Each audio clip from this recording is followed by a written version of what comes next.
So in terms of planning and executing, how long have the preparations behind the scenes been going on before the matches start?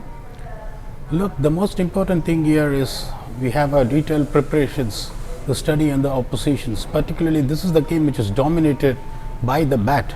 So if you have a great bowling unit with the plans of plan A, plan B, plan C for all the opponents to make sure that they don't play the plan A game and they release shots, we get into the business. That's a secret success of T10 League to succeed, is get your bowling unit well trained ahead of the preparations. That's what we normally do in the last 2-3 years. And in terms of the bowling preparation in a T10 format where the format's so short and you have so many bowlers in the squad, how do you give that preparation, especially for the captain, to make it easier in terms of making his decisions? Look, the most important thing is to get a detailed study on each and every opposition in a different phase of the game. What shots they're exactly going to come with a particular player. You be a Chinaman bowler, you be a leg break bowler, you be a fast bowler. What is going to be the first premium shot the batsman is going to play?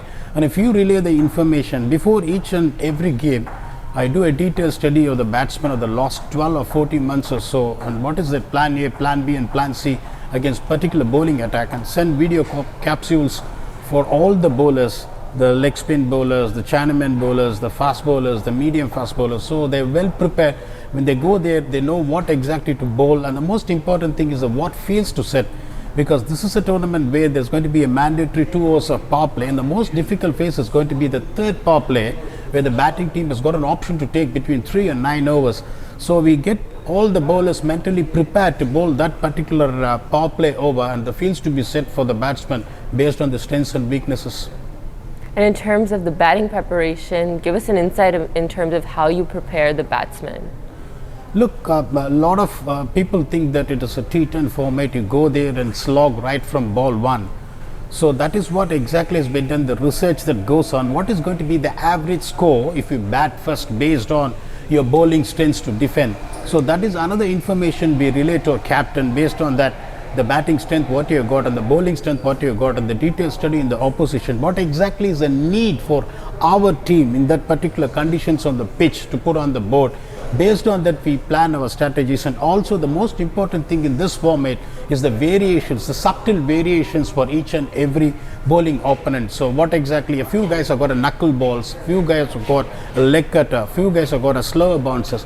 What exactly are they going to use in power play, middle overs and death overs? Based on that, the batsman will be ready, and that's what the secret success behind our batting unit firing well right from the raw season. We have a match against the Northern Warriors. If you can share some thoughts going into the game. Look, to be very honest with you, each and every opponent in this particular format, you need 3 or 4 game changes to take the game away from you. So the most important thing is how we classify things is who is going to be your X factor players, who is going to be a guy who is going to create damage, and who is going to be the guys we can target.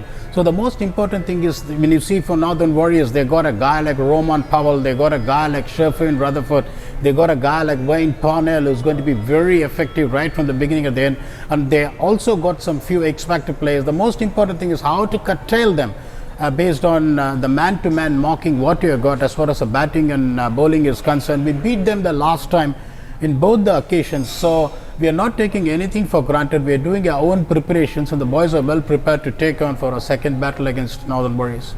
And lastly, who do you think might be a key player from our side against the Northern Warriors?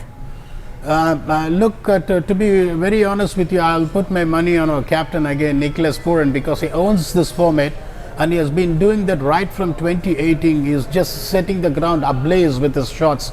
And even the last game which he played, and he scored 20 odd runs against Mustafizur Rahman, it was some very good bowling from Mustafizur Rahman. It's just the skill levels of Nicholas Pooran that really got through. The another guy who I really rate, that's a 2 bowlers I can really put my money on, is Josh Little. Might be he has got little in his name, but he has got more to offer. And then the magician Tabraiz Shamsi, whom I'll always put my money on, is going to be my first name in the playing 11 in any white ball format, and particularly a guy like him coming in the middle overs and the lengths what he bowls. The 3 players for us to look out will be Josh Little, Tabraiz Shamsi, and our captain of the mercurial player, Nicholas Pooran.